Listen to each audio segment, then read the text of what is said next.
This is another fabulous day. I just want to welcome you all and thank you very much for taking your time as we look into some of the misconceptions that have beleaguered the Bible so unfairly.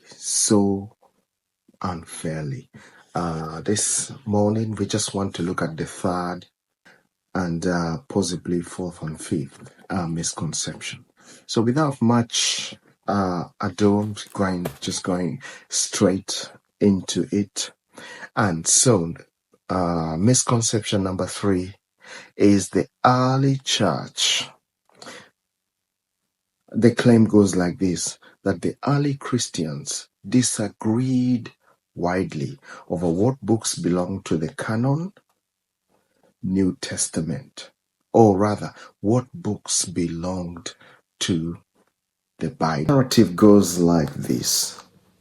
The early Christians didn't know what books to read, and so a bunch of them disagreed on literally everything.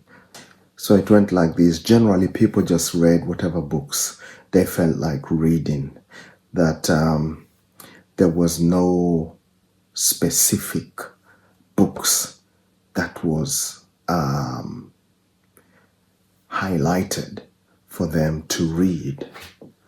And it wasn't until the 4th century that the church weighed in and clamped down on the disagreement by imposing certain books and decided to have a canon in a top-down imposition style. Now, if you are a novelist like Dan Brown, who wrote Da Vinci Code, this is a very lucrative and enthralling narrative to portray the idea that the canon or Bible was a result of powerful political figures controlling the minds of the masses. But all this is just smoke and mirrors if you look at historical facts. In fact, as early as the 2nd century, we see a core canon, or rather a set number of books decided as early as the 2nd century.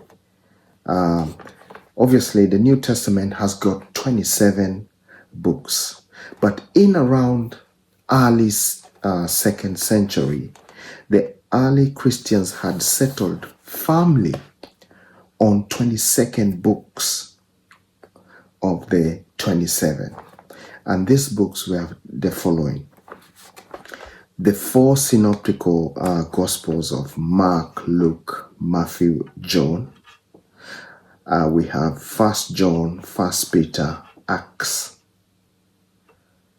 Hebrews, Revelation, and all the 13 books of Paul, which are popularly known as Pauline letters.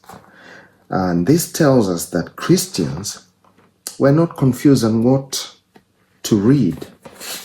It also tells us that Christians' disagreement was only on a handful of books.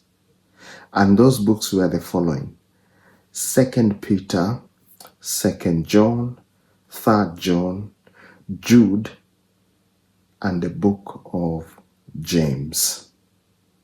I.e., these were the smaller books, but the core books were already cemented in as early as the 2nd century.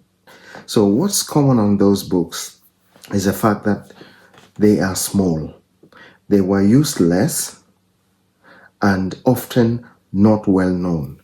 So one part of an empire might not know inherently those little books, as they were not widely used as the core books of the New Testament. Now, that being said, there wasn't much of a disagreement, as Christians reconciled later on in the latter phase of the 2nd and 3rd century and embraced all the 27 books of the New Testament.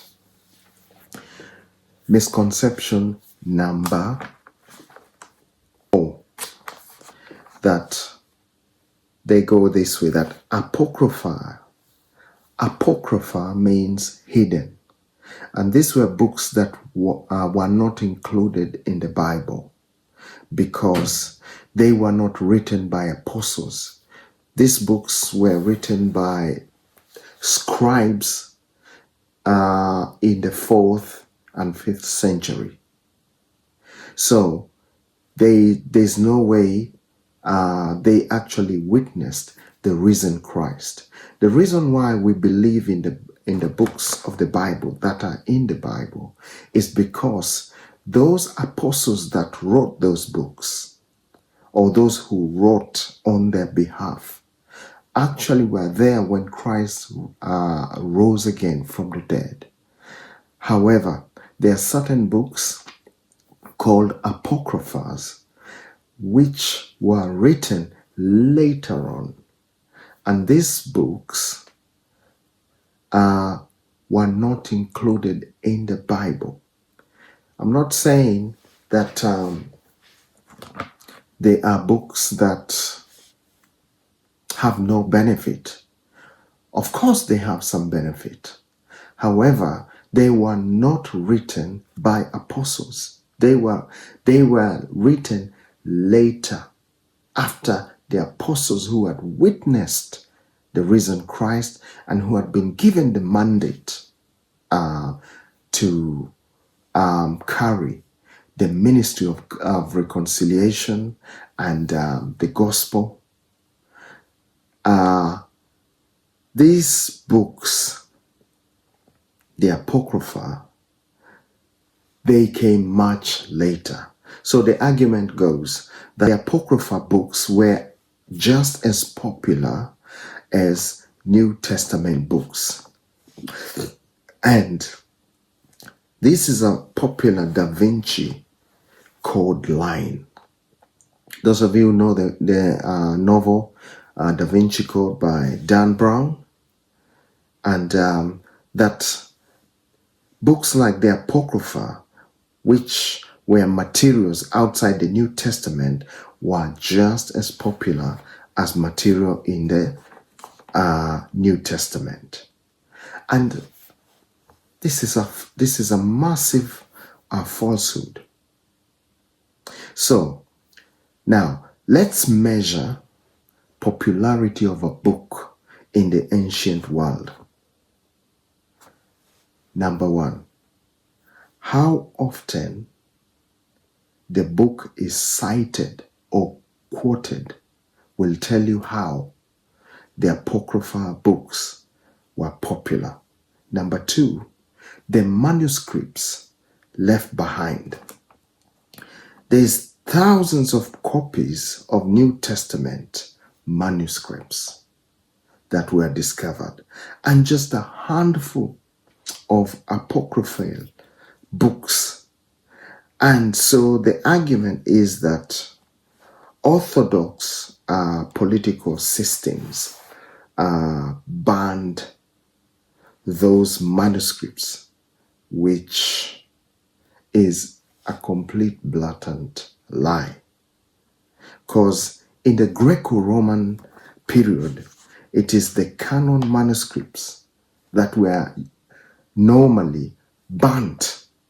The canon manuscripts were the ones that were burnt during the Greco-Roman period. But now the argument is the reason why we have so few manuscripts of the Apocrypha Gospels is because they were burnt by political orthodoxy systems. You see how that falsehood is snaking its way, trying to make that, okay, the politicians who didn't like this Apocrypha books actually banned these books. But what we know as a fact is that in the Greco-Roman times, is the Christian manuscripts that were widely burnt. They were destroyed. So many manuscripts. That's why there's only a handful that have been discovered in the Dead Sea Scrolls, and just a handful discovered in the province of Alexandria in Egypt, because a lot of them were burnt because Rome just didn't want anything to do with Christianity. So there's no way an entity like the Roman Empire could again embrace a Christianity. Yet they had declared a war on Christianity and the Bible. So that is a falsehood. It is the opposite. It's the Christian Bible and the Christian manuscripts that were being destroyed. These other arguments about the Apocrypha is completely wrong. So when you compare the popularity by measuring how often the books were quoted and how often or how many manuscripts were left or any evidence of the manuscript, you find that the books of the New Testament have overwhelming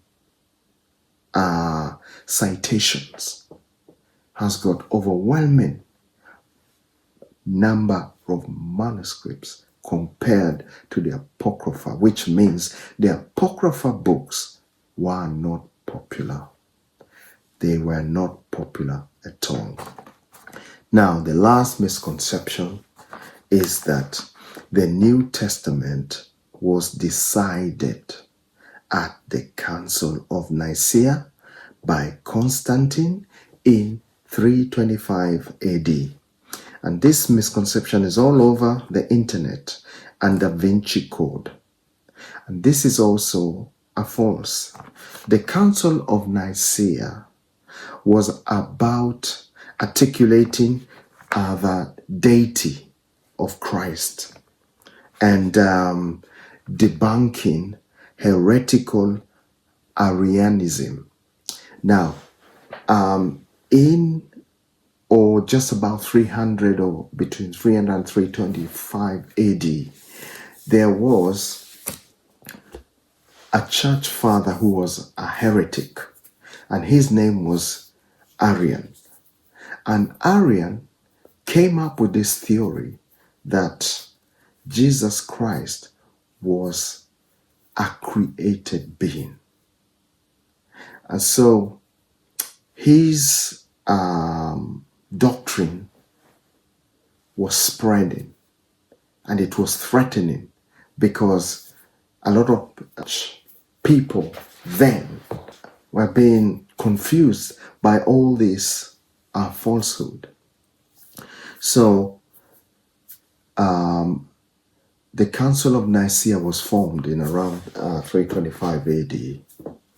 And in the council, they were just articulating, or rather they were just confirming what was already established. So they did not come with the idea of the New Testament. They did not come with the idea of formulating the New Testament books, because these were already firmly established. All they were doing, they were just articulating the deity of Christ. So the Council of Nicaea had nothing to do with orchestrating this whole idea of the New Testament, because it was already firmly in place. There was no question about the New Testament. It was already there. So the main reason why the Council of Nicaea was formulated, it was to reaffirm what was already known, and that was the deity of Christ. That Christ was God. Christ was not a created being. And so it was formed to articulate and to reaffirm and to reconfirm what the early church had already established. All these lies that, okay, everything was decided at the Council of Nicaea is a complete and hopeless, bloated lie that was espoused popularly by Dan Brown in his novel, The Da Vinci Code, and it has been taking turns and rounds on the internet and on different forums. So with that, my brethren, ladies and gentlemen, I come to the conclusion of looking at the misconceptions about the Bible. However, tomorrow, I want to give you one last bonus misconception. So please don't miss on the last bonus misconception, because this is a big one. So you stay blessed today, and we'll meet tomorrow as I give you the last massive misconception. Bye.